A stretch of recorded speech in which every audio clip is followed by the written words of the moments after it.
So a large sphere is rolling without slipping across a horizontal surface. We know the sphere has a constant translational speed of 10 meters per second, a mass m of 25 kilograms, and a radius r of 0.2 meters. The moment of inertia around its center of mass is I equals 2mr squared over 5. The sphere approaches a 25-degree incline of height 3 meters and rolls up the incline without slipping. So first we need to find the total kinetic energy, right?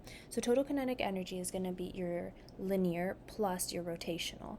So here you can just sub your values in 1/2 times the mass times linear velocity plus 1/2 of 2/5 times 25 times r squared times v squared over r squared, which is your w. The r squares will cancel out, and you'll be left with 1750 joules. In part B, calculate the magnitude of the sphere's velocity just as it leaves the top of the incline. So here we have like VF, so 1/2 mvf squared, which is your final, that's going to be the kinetic energy at that point, has to equal 1750 minus mgh minus 1/2 iw squared. You can rearrange this equation to 1/2 mvf squared plus 1/2 iw squared equals 1750 minus mgh. Then you plug in the respective values and you get V equals 7.62 meters per second. In part C, we need to find the horizontal distance from the point where the sphere leaves the incline to the point where the sphere strikes the level surface.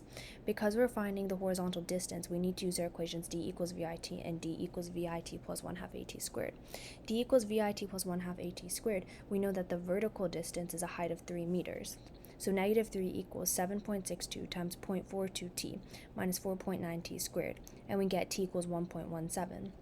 The time has to be the same in both scenarios, so you plug 1.17 back into d equals vit, and you solve for a horizontal distance of 8.11 meters.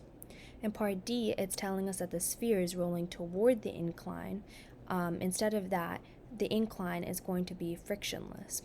We need to find whether or not the speed as it leaves the top of the incline is going to be less than, equal to, or greater than the speed calculated in B.